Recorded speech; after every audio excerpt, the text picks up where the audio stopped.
네. 우리 구약 성경의 가장 위대한 선지자라 그러면 모세를 꼽을 수 있고요. 또 신약 성경에서 가장 위대한 사도를 꼽자면 우리 사도 바울이라고 우리가 할 수 있겠습니다. 자, 오늘 사도행전 20장에 우리 본문에 나오는 우리 배경부터 우리가 조금 공부도 하면 좋잖아요. 그죠? 좀 살펴보면서 우리가 한번 말씀을 나누어 보겠습니다. 자, 이게 지도가 보이는데요. 저는 지도를 참 이렇게 보여주는 걸 좋아하나 봅니다. 네, 오른쪽 맨 아래 보니까 예루살렘이 보이죠. 희미하게 갈릴리 호수도 보이는 것 같고 참 조그맣습니다. 이스라엘 나라가. 이제 저기 빨간 동그라미 있죠. 저희가 지금 튀르키예, 옛날에 터키라 그랬죠. 자, 오늘 본문에 나오는 이 이야기가 바로 저 동그라미 안에 있습니다. 그리고 그 왼쪽에 보니까 이제 연두색, 저게 지금은 저기가 그리스예요. 그리고 이제 더 왼쪽으로 가면 저기 구두처럼 생긴 나라가 있죠. 이탈리아라 그러죠. 이 그림을 그대로 이렇게 좀 보면 성경에 여러 지방 이름이 나오거든요. 저기 가운데 빨간 게 이제 아시아라고 되어 있잖아요. 우리 요한계시록 2장과 3장에 보면 아시아에 있는 7 교회에 편지하노니 하는 게 있죠. 그 아시아가 중국, 한국, 일본 이런 데가 아니고 저기예요. 터키. 지금의 터키, 튀르키예 중에서도 저기 저 빨간 부분을 아시아라 불렀습니다. 그 오른쪽에 갈라디아라고 있죠.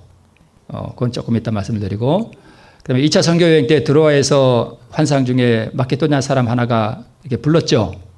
그렇죠? 원래 비두니아 본도로 해서 아시아로 복음을 전하라 그랬는데 하나님께서 비두니아 본도 이를 부르지 않고 마게도냐 지방으로 복음을 전하도록 하셨습니다. 그래서 빌립보, 데살로니가 이런 게 있고, 그다음에 쭉 내려오니까 고린도도 있고 그러죠. 네, 그렇습니다. 이제 대충 이제 됐죠. 자, 그다음에 이제 또 똑같은 지도예요. 이것은 이제 바울이 1차 선교 여행을 이제 예수님 승천하시고 난 다음에 AD 45년부터 2년, 3년 정도 이제 복음을 전했는데, 저기 오른쪽 중간에 안디옥이라고 있죠. 저기서 출발을 해요.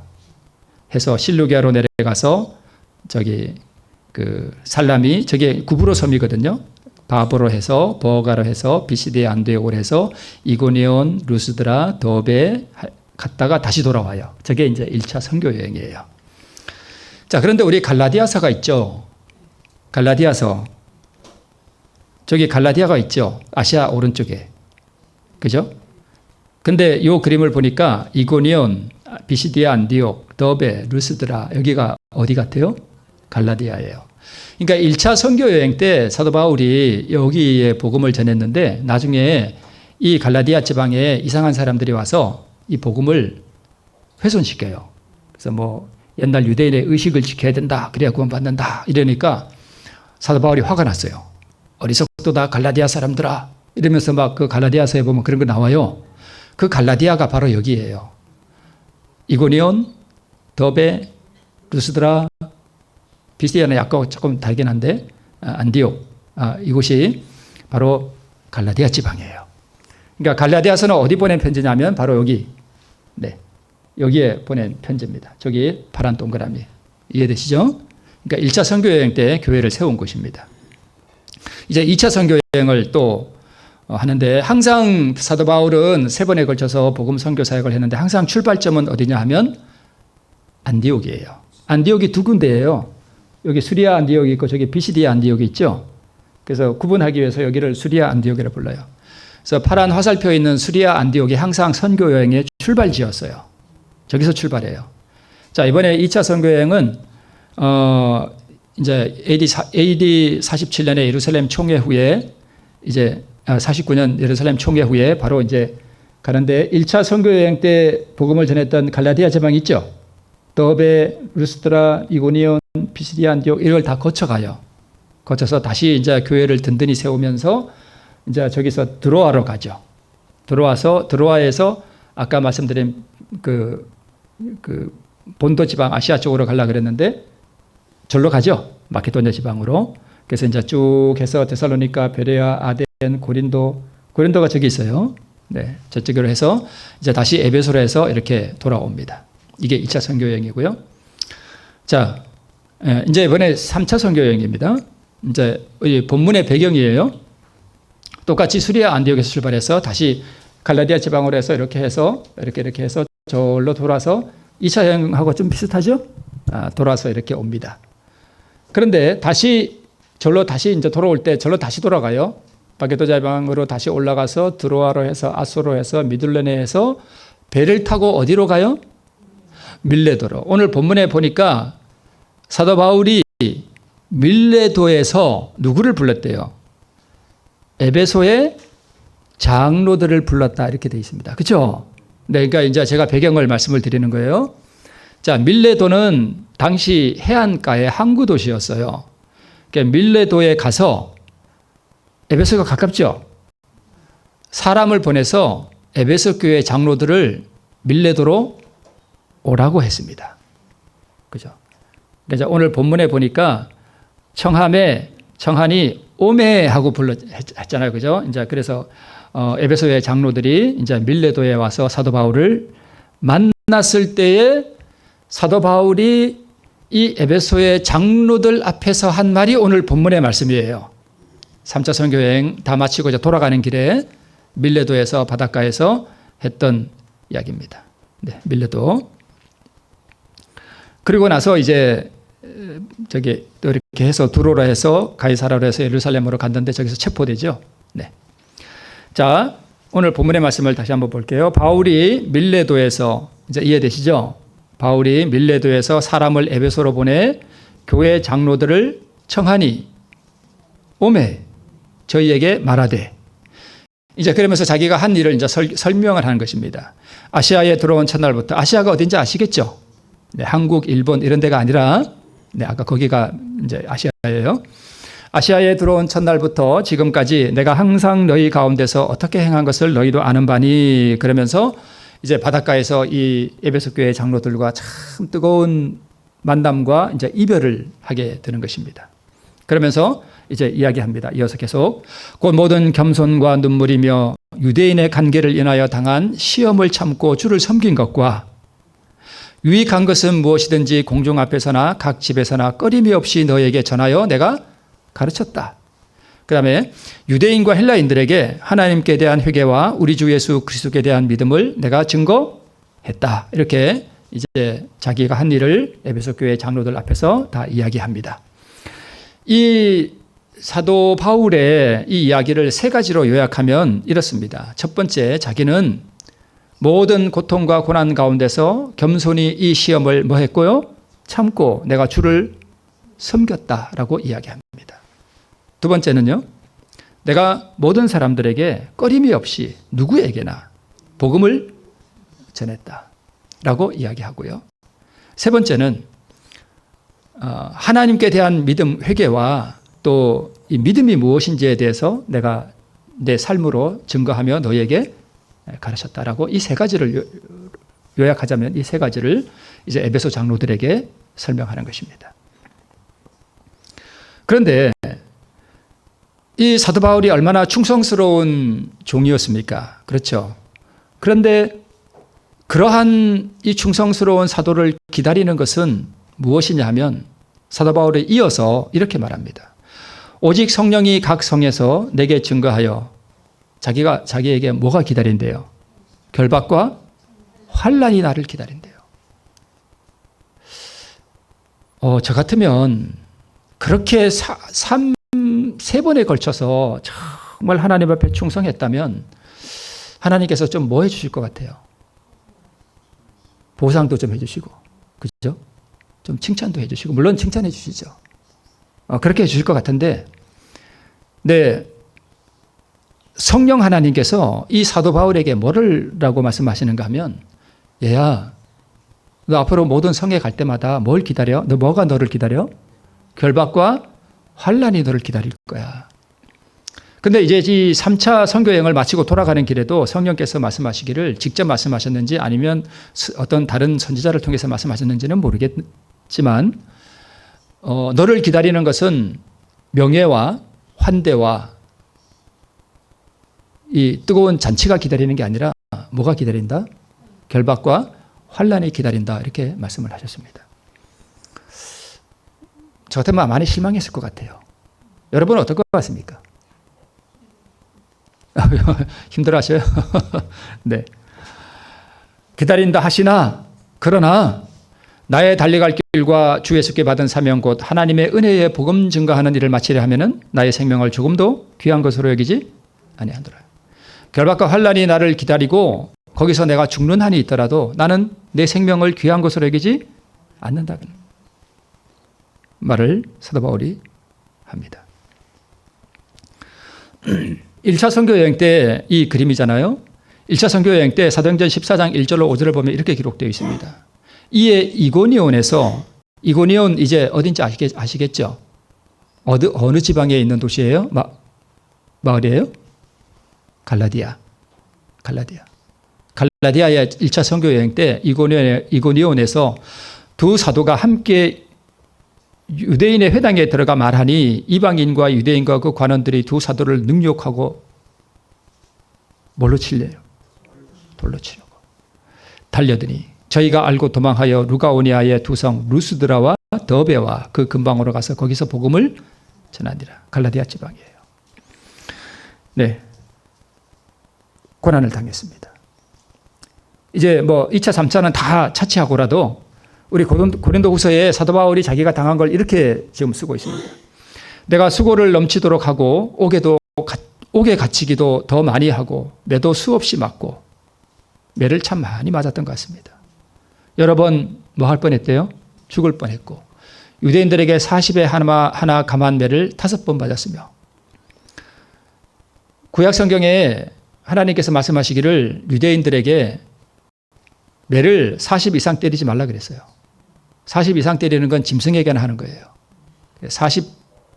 근데 왜 40에 하나 감한 매를 때릴까? 39대를 때려요. 왜 그럴까요? 혹시 잘못했을까 봐. 그래서 일부러 39대를 때려요. 40 이상 때리면 안 되니까. 그걸 몇 번 맞았대요? 5번. 사람 거의 죽는 거예요. 3번 퇴장으로 맞았고, 이제 3번 퇴장이 뭔가 하고 봤더니 우리나라 형벌하고 거기하고는 좀 다를지 모르겠는데 퇴장은 이게 밥주걱 같은 거 있죠. 그걸로 볼기를 치는 거예요. 이게 팍 때리는 그걸 퇴장이라 그런데요. 근데 아마 이 몽둥이라 같은 거 가지고 얼굴을 때렸는지 어디를 때렸는지는 모르겠지만 이걸 3번을 맞았다고 그럽니다. 언제 맞았는지 성경에 자세히 기록되어 있지는 않습니다. 한 번은 또 뭘로 맞았대요? 돌에 맞아가지고 사람들이 죽은 줄 알고 내버렸어요. 근데 하나님께서 살려주셨는지 다시 일어난 기록이 있습니다. 3번은 배를 타고 여행을 하다가 복음 전하기 위해서 가다가 3번 배가 파선하는데 일주일을 기쁨에서 지냈다 이렇게 기록하고 있고요. 그 외에도 여러 번 여행의 강의 위험과 강을 건너야 되니까 다리가 있습니까? 뭐가 있어요? 강을 건너고 가다가 강도를 만나기도 하고요. 동족의 위험, 유대인들이 가장 힘들게 했어요. 이방인의 위험과 시내의 위험과 광야를 지나야 했고 또 바다의 위험과 거짓 형제 중에 위험을 당하고 그 거짓 형제들 유대인들이 계속 죽이려고 그러잖아요. 당하고 또 수고하고 애쓰고 여러 번 또 자지 못하고 줄이며 아마 많이 또 굶은 것 같아요. 요즘 같이 어디 식당이 있어요? 뭐가 있어요? 예, 좀 도시락 싸고 가다가 식량 떨어지면 그냥 굶는 거예요. 예. 목마르고 여러 번 굶고 춥고 헐벗었다라고 기록하고 있습니다. 이런 3번의 이 고난의 선교 여행 중에 이제 맞춰가는데 성령께서 하시는 말씀이 각 성에서 내게 증거하여 결박과 환난이 나를 기다린다 하시나 라고 말합니다. 참 실망이 될 것 같은 이 상황에서 충성과 인내와 그리고 성실과 눈물과 헌신으로 주의 복음을 전했습니다.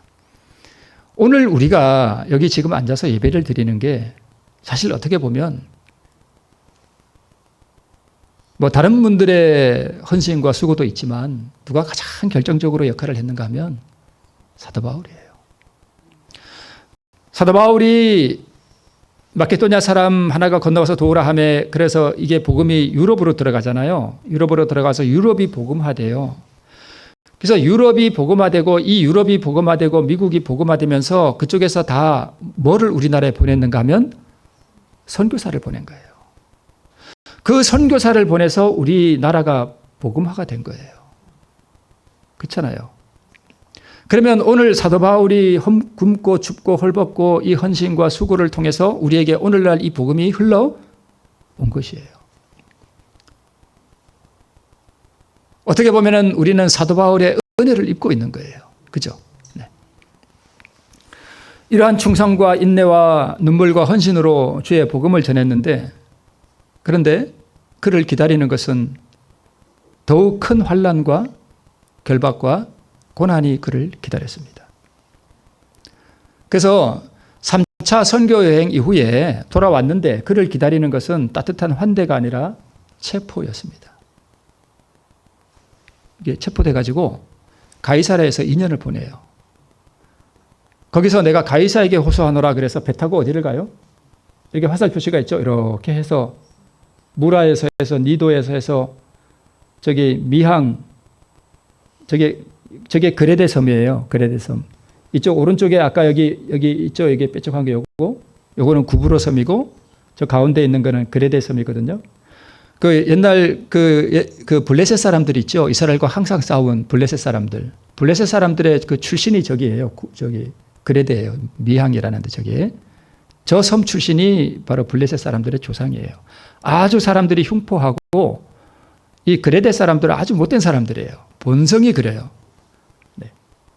저기 그 사도행전 27장 28장에 보면은 사도 바울이 배 타고 이렇게 황제에게 가기 위해서 배 타고 가다가 뭘 만나요? 유라굴로라는 큰 폭풍을 만나잖아요. 그러니까 그렇게 복음을 전하고 이게 하나님 앞에 충성된 이 종을 기다리는 것은 이런 환란이었습니다. 그래서 멜리데 섬에 상륙했죠. 저기서 이제 이 뱀 사건이 있었죠. 그리고 저렇게 해서 이제 배 타고 저렇게 가서 드디어 로마로 이제 압송돼 죄수로 가는 거예요. 죄수로. 그러니까 이렇게 세 번의 큰 선교 여행을 마치고 위대하고 충성스러운 이 종을 기다리는 것은 명예가 아니라 죄수 신분으로 로마의 황제 앞에 재판받으러 가는 길입니다. 재판받으러 가는 길도 이렇게 고난스러운 길이었습니다. 이렇게 해서 이렇게 가는 거예요. 나의 달리 갈 길과 주 예수께 받은 사명 곧 하나님의 은혜의 복음 전가하는 일을 마치려 하면은 나의 생명을 조금도 귀한 것으로 여기지 아니하노라. 사실 우리 복음을 받은 사람들에게 가장 중요한 것이 뭐냐 하면 사실 우리가 복음을 전해야 돼요. 선교예요, 선교. 근데 뭐 사실 어떻게 제 모습을 이렇게 봐도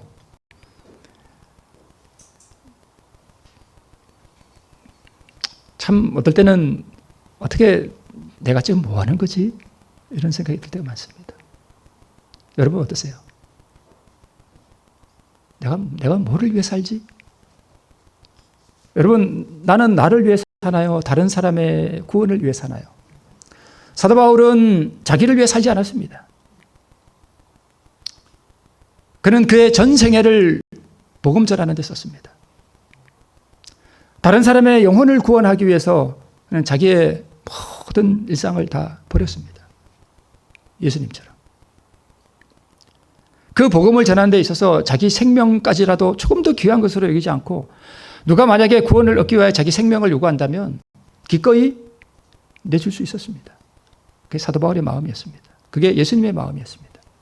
그래서 그는 그렇게 충성스러운 그 헌신의 사역 이후에도 그를 기다리는 것이 환난과 고난이 또 결박이 그를 기다린다고 하지만 그는 전혀 낙심하지 않았습니다. 충성스러운 종 사도 바울의 믿음, 고난 중에 인내로 주를 섬겨 복음을 전했습니다. 그를 기다리는 것은 칭찬과 보상이 아니라 결박과 환난이었습니다. 주를 위하여 받는 고난을 가장 귀한 영광으로 여겼습니다. 정말 예수님의 마음을 받고 예수님께서 우리 마음에 거하신다면 주를 위하여 받는 이 고난 당하는 걸 가장 귀한 영광으로 여기게 되어 있습니다.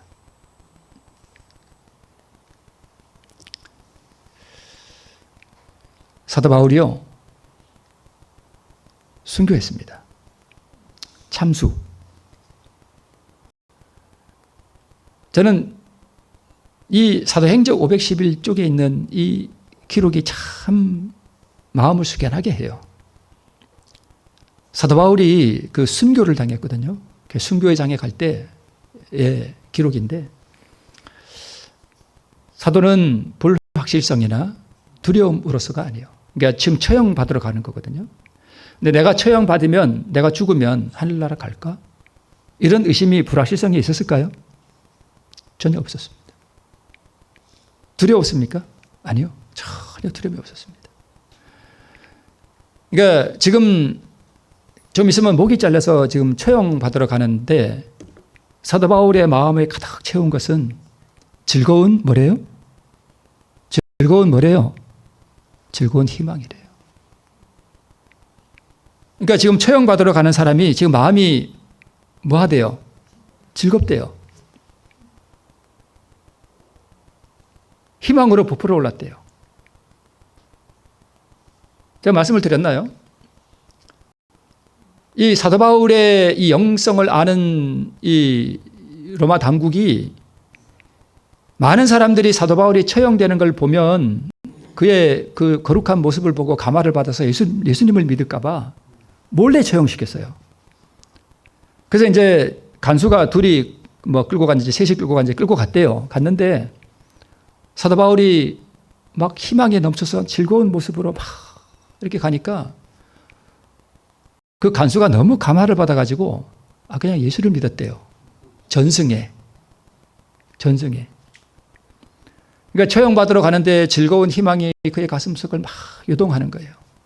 그 다음에 사모하는 기대감으로. 지금 죽으러 가는 사람이 뭐 기대할 게 뭐가 있어요? 뭘 기대했다는 거예요?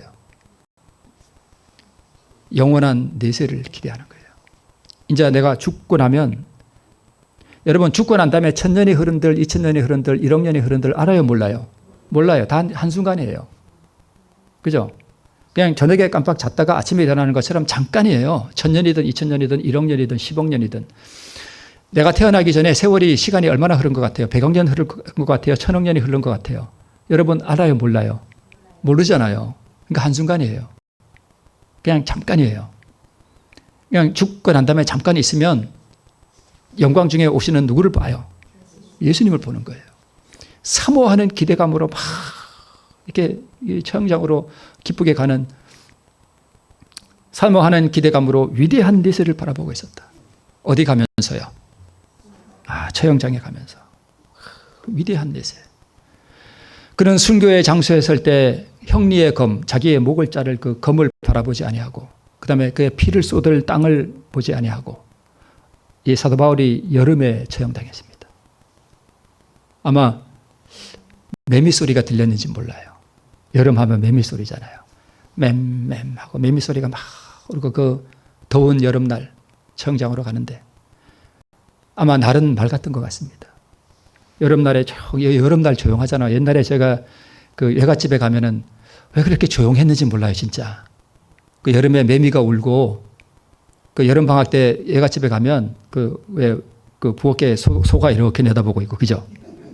그 부엌 문 그 삐걱하는 그 문 삐걱하고 열면은 소가 누구요 하고 이렇게 쳐다보는 거 그 있었어요.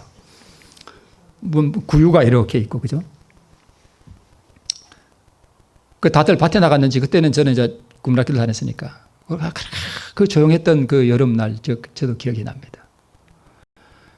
그 여름날에 조용하고 푸른 하늘을 이렇게 바라보면서 영원하신 하나님의 보좌를 바라봤대요.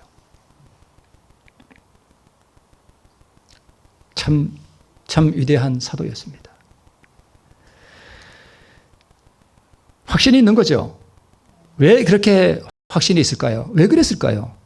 왜 그 위대한 내세를 그렇게 불확실성이나 어떤 의심도 없이 이제 자기 목이 잘려서 죽으러 가는 그 순교의 장소에서 그렇게 담대하게 즐거운 희망으로 사모하는 기대감을 가지고 그렇게 처형 장소로 갈 수 있었을까요? 고린도후서 12장 2절로 4절에 그 이유가 있습니다. 내가 그리스도 안에 있는 한 사람을 아노니, 이게 사도 바울이 쓴 거거든요. 내가 그리스도 안에 있는 한 사람을 아노니, 이 사람이 어디 갔다 왔대요? 셋째 하늘에 갔다 왔대요. 셋째 하늘이 낙원이에요. 이 그리스도 안에 있는 한 사람이 누구예요? 자기 자신이에요. 근데 내가 갔다 왔다고 이렇게 쓰지 않고 그냥 어떤 사람이 있는데 그가 갔다 왔다 하더라. 자기 얘기를 그렇게 쓴 거예요. 그리스도 안에 있는 한 사람을 아노니 14년 전에 그가 셋째 하늘에 이끌려 간지라. 그가 몸 안에 있었는지 몸 밖에 있었는지 나는 모르거니와 하나님은 아시느니라. 자기가 왜 몰라요? 자기 경험이니까 자기가 모르는 거지. 이게 자기 경험이에요. 근데 자기가 몸 안에서 내가 있었는지 내 몸 밖에 있어서 갔는지 아니면 환상 중에 본 것인지 여러분 그게 있어요. 유체 이탈이라는 게 있어요. 혹시 아세요? 유체 이탈. 그러니까 내가 이렇게 자는데 내 의식이 내 밖에서 몸 밖으로 나가요. 그래서 나는 분명히 자고 있는데 내 의식이 내 몸 밖에 나가서 자고 있는 나를 이렇게 내려다보는 거예요. 그런 걸 유체 이탈이라고 그래요. 그런 경험이 있어요, 실제로. 있다 그래요. 근데 마치 유체 이탈처럼 내 의식이 내 몸 밖에 나가서 내가 하늘에 갔다 왔는지 내가 몸 안에서 갔다 왔는지 나는 잘 모르겠다 이런 뜻이에요. 네. 어떻게 그렇게 갔다 왔는지 나도 모르겠다. 그 얘기예요. 내가 이런 사람을 아노니 그가 몸 안에 있었는지 몸 밖에 있었는지 나는 모르거니와 하나님은 아시느니라. 그가 낙원으로 이끌려가서 말할 수 없는 말을 들었으니 사람이 가히 이르지 못할 말이로다. 하늘에 갔다 왔는데 낙원에 가서 그 모든 영광을 봤는데 갔다 와서 그 낙원을 묘사하려니까 묘사할 말이 없어요. 설명할 수가 없어요. 왜요? 인간의 언어로는 하늘의 영광을 언급할 수가 없습니다. 오늘 집사님 이렇게 아름다운 꽃을 갖다 주셔서 너무 감사해요. 우리 집사님 어디 가셨나? 네, 저기 뒤에 앉아 계시는구나. 제가 여기 서 있는데 아주 꽃향기가 너무 좋습니다. 네. 제가 설명할 수 있잖아요. 이 꽃을. 탐스럽다, 하얗다, 이렇게 보랏빛이 나네, 이거는 연두색이네, 이렇게 묘사할 수 있잖아요. 그죠? 하늘에 있는 꽃들은, 그 영광들은 묘사할 수가 없어요. 그걸 설명할 수 있는 말이 이 땅에 없어요. 그 하늘의 영광이 어떤지, 그 분위기가 어떤지, 그 감화가 어떤지 묘사할 수가 없습니다. 그것을 그림으로 그릴 수도 없습니다. 그래서 사도 바울이 하늘에 갔다 왔는데 그냥 그 이후로 입을 꼭 닫았습니다. 묘사할 수 없어서. 네. 그래서 사도 바울은 그것을 자기가 갔다 왔기 때문에, 그걸 봤기 때문에 처형장으로 가는 그 길에서도 어떠한 의심도 없이 즐거운 희망으로 사모하는 기대감으로 그 위대한 내세를 바라봤습니다. 그 영원한 하늘나라를 바라봤기 때문에 그는 그렇게 자기가 충성하고 눈물과 겸손과 헌신으로 주를 섬겨 복음을 전했지만 그를 기다리는 것은 환대가 아니라 결박과 환난과 죽음이었습니다. 그러나 그는 실망하지 않았습니다. 왜요? 뭐가 있었기 때문에? 위대한 내세가 있었고 거기에 자기를 구원하신 구주 예수 그리스도께서 거기 계시기 때문입니다. 오늘 우리도 그러한 즐거운 희망과 위대한 내세에 대한 사모하는 기대감이 있습니까? 이 그림은 지금 불말은 보이지 않습니다만 엘리야가 승천하는 그림입니다. 엘리야가 불병거와 불말들이 오고 성경에는 회리바람을 타고 승천했다 그랬는데 아마 불말이 이끄는 이 불병거를 타고 승천을 했습니다. 그것을 누가 받는가 하면 엘리사가 받습니다.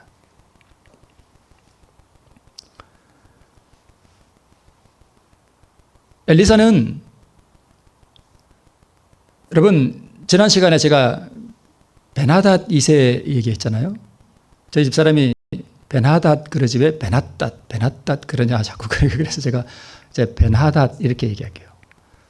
베나닷 2세가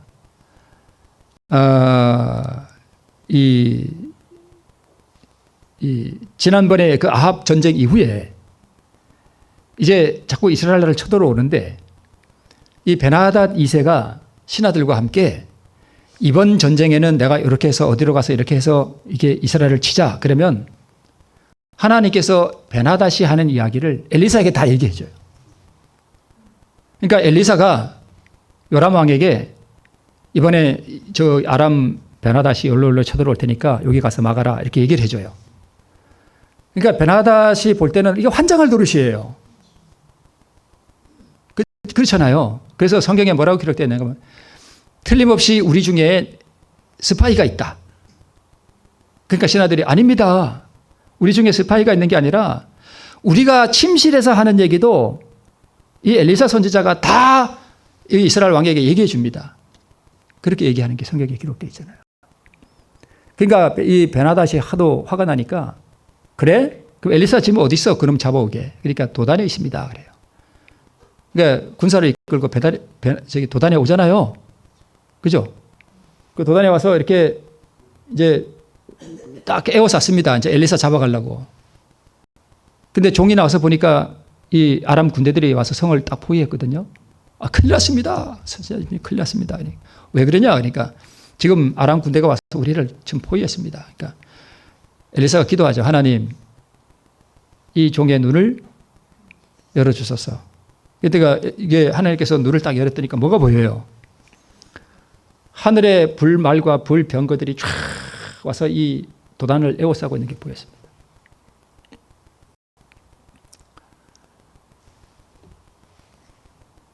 우리 눈에 보이지 않는 이 웅장한 영적 세계, 엘리사가 엘리야 자기 스승 엘리야가 불병거와 불말을 타고 하늘로 승천하는 그 영광을 보았고 하늘의 불말과 불병거가 엘리사를 구원하기 위하여 이게 하늘의 불말과 불병거들이 저렇게 많이 올 필요가 있나요? 없나요?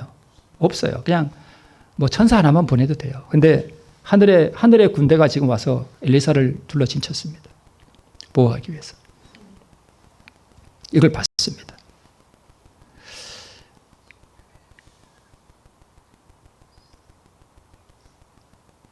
엘리야는 침례요한을 상징하고요.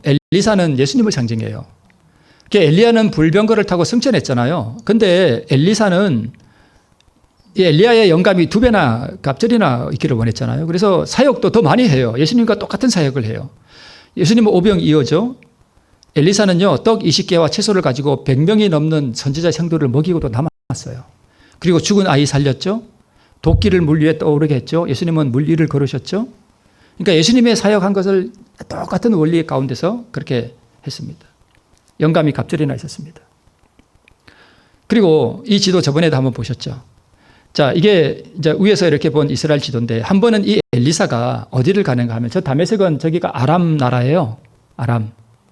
이제 자꾸 지도 보여주니까 공부가 되죠. 네, 아람이 어디 있는지. 그 열왕기하 5장에 나오는 나아만 장군이 어디 장군이에요? 저 아람 왕의 군대 장관이었어요. 저기 다메섹이 아람 나라의 수도거든요. 엘리사가 저기를 갔어요. 다메섹을. 왜 갔는지는 모르겠어요. 저기를 갔단 말이에요. 갔는데 여기는 사마리아고요. 북이스라엘의 수도 사마리아고. 네. 엘리사가 다메섹에 갔는데 저 다메섹을 적국의 수도를 왜 갔는지는 모르겠어요. 갔는데 엘리사가 다메섹에 갔을 때에 아람 왕 베나닷이 병들었어요. 병들었더니 호기 왕에게 고하되 전하, 이스라엘에 엘리사가 왔습니다. 그랬습니다. 그랬더니까 왕이 하사엘에게 이르되 베나닷 2세가 하사엘은 뭐냐 하면 군대 장관 같은 사람이에요. 베나닷 2세의 군대 장관이 하사엘이었는데 이 하사엘이 결국 이 베나닷 2세 그 아합 왕과 전쟁, 3번 전쟁했던 지난 시간에 말씀했던 그 베나닷 2세를 죽여요. 이 하사엘이 죽이고 자기가 왕이 돼요. 하사엘에게 이르되 너는 손에 예물을 가지고 가서 하나님의 사람을 맞고 저로 말미암아 여호와께 나의 이 병이 낫겠나 물으라 그래요. 이 왕은 베나닷 2세고 베나닷 2세를 죽이고 이어 왕이 된 인물이 하사엘이에요. 근데 지금 요 사건으로부터 10년 전에 북이스라엘의 아합 왕이 죽고 왕이 된 아합 왕의 아들, 죄송합니다. 이하시아가 아니고 아하시아가 다락 난간에서 떨어져 병이 들었을 때 이 북이스라엘의 아합의 아들 아하시아가 사신을 블레셋 이방 나라의 에그론으로 보내가지고 에그론의 신 바알에게 에그론의 신에게 자신의 병이 낫겠나 물으러 보낸 적이 있었습니다. 하나님의 백성 이스라엘 왕은 우상의 신에게 자기 병이 낫겠나 물었는데 우상을 섬기는 이방의 왕 베나닷은 여호와 하나님께 물었습니다. 왜 물었을까요? 얼마 전에 무슨 사건이 있었을까요? 나만이 낫는 사건이 있었습니다. 그만큼 엘리사의 영성과 권위가 대단했습니다. 우상을 섬기는 이방의 아람 나라의 왕이 자기 병이 낫겠나 안 낫겠나를 자기가 섬기는 신에게 묻지 않고 누구에게 물어요? 하나님께 물어요. 하나님께. 왜 그랬을까요? 그만큼 위대한 선지자였습니다. 엘리사 선지자. 자기 나라의 군대 장관을 낫게 한 사람이에요. 엘리사가요. 그러니까 엘리사에게 나의 이 병이 낫겠나 여호와께 물으러 보내잖아요. 이게 거꾸로 됐어요. 이스라엘 왕은 누구한테 보내는데? 우상에게 보내요. 자기 왕이 병이 낫겠나. 근데 이렇게 엘리사가 다메섹에 다녀온 지 세월이 한 50여 년이 흐른 후에 엘리사가 뭐가 들어요? 병이 들었습니다. 병이 들어요. 근데 그것도 무슨 병이요? 죽을 병이 들었습니다. 하나님 도대체 이렇게 위대한 선지자라면 좀 엘리야처럼 이렇게 불병거를 타고 하늘로 올리지는 못할 망정 좀 편하게 돌아가시게 하면 안 되나요? 그죠? 근데 뭐가 들었대요? 죽을 병이 들었습니다. 그래서 엘리사, 이 위대한 하나님의 사람 엘리사는 죽을 때 고통스럽게 죽었습니다. 뭐가 들어서요? 병이 들어서. 고생하다 죽었어요. 엘리사가 죽을 병이 들매 이스라엘 왕 요아스가 저에게로 내려가서 그 얼굴을 눈물을 흘리며, 요아스는 악한 왕이에요. 악한 왕임에도 불구하고 엘리사 선지자에게 나아가서 뭐를 흘려요? 눈물을 흘려요. 병 들었다 그러니까. 가로되 내 아버지요 내 아버지요 이스라엘의 병거와 마병이요. 그러니까 엘리사 선지자가 얼마나 이스라엘 나라를 보호하고 위대한 사역을 했는지 이 한 말씀 속에 다 나타납니다. 이거 알잖아요. 우리가 요아스가 와서 엘리사가 뭐라 그래요? 너 화살을 하나 취해라. 그 동쪽 문을 여고 쏴라 그래요. 쏘잖아요. 그 동쪽에 누가 있어요? 아람이 있잖아요. 아람 나라. 그 동쪽으로 쳐들어 내려오거든요. 동쪽으로 쏴라 그래 쐈어요. 화살을 들어라 이게 들었어요. 땅을 치라 그래요. 몇 번 쳐요? 3번밖에 안 치잖아요. 아니 5번 6번을 쳐야지 왜 3번만 치냐고 호통치잖아요. 엘리사가 죽을 병이 들은 상태에서. 그러니까 너는 앞으로 아람을 몇 번만 이길 거다? 3번만 이길 거다. 그게 지금 이 그림이에요. 그만큼 위대한 선지자였습니다. 근데 지금 뭐가 들었어요? 죽을 병이 들었습니다. 이 위대한 선지자는 엘리야처럼 불말과 불병거를 타고 승천하는 영광을 얻지 못했습니다. 충성스러운 이 선지자가 노년에 죽을 병이 들어서 고통 가운데 신음하다가 무덤으로 내려가는 그러한 종말을 맞습니다. 악한 사람도 아니고. 우리 선지자 왕에 이렇게 기록하고 있습니다. 엘리사는 불병거를 타고 승천한 그의 주인을 따를 특권을 받지 못했다. 여호와께서는 그에게 오래 끄는 병이 임하도록 허락하셨다. 하나님께서 병이 들게 하지는 않았겠죠. 사단이 그랬을 수도 있고요. 네. 오래 끄는 병이 임하도록 하나님께서 허락해 하셨습니다. 이 충성스러운 위대한 사도에게 인간의 약점과 고통이 있던 긴 시간 동안에도 그는 믿음으로 하나님의 약속을 굳게 붙잡았고 항상 자기의 주위에서 위로와 평화를 주시는 하늘의 사자들을 바라보았다. 누구처럼요? 사도 바울처럼. 도단 고지에서 그는 자기를 둘러싼 이스라엘의 불병거와 마병인 하늘 하늘 군대를 뭐 했으므로? 보았으므로. 사도 바울은 뭘 보았고요? 셋째 하늘에 올라가서 그 하늘 낙원의 말할 수 없는 영광을 바라보았습니다. 보았으므로, 사도 바울도 보았으므로, 엘리사도 보았으므로, 이제 그는 동정하는 천사들의 임재를 의식하고, 그러니까 오래 끄는 그 병과 고통 가운데서도 그를 위로하는 천사들의 임재를 엘리사는 뭐 했대요? 의식했대요. 느꼈대요. 어려움을 참고 견뎠답니다. 그는 전생애를 통하여 강한 신앙을 행사하였고 하나님의 섭리와 그분의 인자하심에 대한 지식이 더해감에 따라 그의 신앙은 하나님께 대한 변함없는 신뢰심으로 성숙되었다. 그리하여 죽음이 이를 때에 그의 수고를 마치고 기꺼이 쉴 준비가 되어 있었다. 그러니까 그는 자기가 그렇게 수십 년 동안 하나님을 위해 그렇게 눈물과 헌신에 그리고 충성스러운 시간을 보냈지만 그에게 돌아온 것은 오래 끄는 질병의 고통이었습니다. 그리고 그렇게 고생하다가 죽는 것이 그에게 주어진 마지막 삶이었습니다. 그럼에도 불구하고 그는 어떠한 불평도 없이 성숙된 신앙으로 하나님의 위로를 바라보고 그를 위로하는 천사들의 임재를 의식하고 그는 기꺼이 그 고통 가운데서 쉴 준비가, 마음의 준비가 되어 있었습니다. 무엇 때문에요? 보았기 때문에. 네. 우리 본교 성경 주석에 또 이렇게 기록하고 있습니다. 엘리사는 불병거를 타고 하늘에 가는 특권을 누리지 못했다. 오랫동안 질병으로 고생하다가 임종을 맞이하는 것이 그의 운명이었다. 헌신한 하나님의 자녀들이 장기간에 걸쳐 질병과 고통을 겪는 수가 많다. 여러분, 그 이유가 항상 분명하지 않을 수도 있지만 하나님께서는 모든 것이 합력하여 선을 이루도록 하는 분이시며 심지어 원수가 주는 재난을 통해서도 그렇게 하신다는 사실을 아는 것은 시련의 시간에 조금이나마 위로가 될 것이다. 네. 사단에게 모든 사람을 괴롭히도록 허용하여 공정한 기회가 자신에게 주어지지 않았다는 고소를 내세우지 못하도록 해야 한다. 이러한 원칙은 욥의 경험에서 명백하게 예증되었다. 경건함에도 불구하고 심한 고통과 재난 속에서 고통당했던 경건한 사람들의 삶에서 이것은 더욱 분명하게 드러난다. 시련의 상황에서 고통받는 사람들이 다음에 귀중한 경험들을 깊이 명상하면 유익할 것이다. 자, 다른 사람들을 질병에서 구해주는 도구가 되었고 심지어 죽은 사람이 생명을 되찾도록 도왔지만 치명적인 병으로 고통당했던 엘리사의 삶을 숙고하라 라고 우리에게 권면하고 있고요. 두 번째, 감옥에서 번민하다가 방종한 왕의 경솔함에 의해 치욕스럽게 목배임을 당한 침례자 요한을 바라보라. 요한도 하나님 앞에 정말 충성스러운 종이었지만 그도 참수됐습니다. 감옥에 있었습니다. 예수님께서 그를 구해주지 않으셨습니다.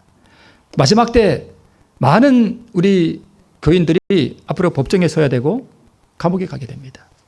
그 음침한 감옥에서 우리가 누구를 생각하게 될까요? 침례 요한입니다.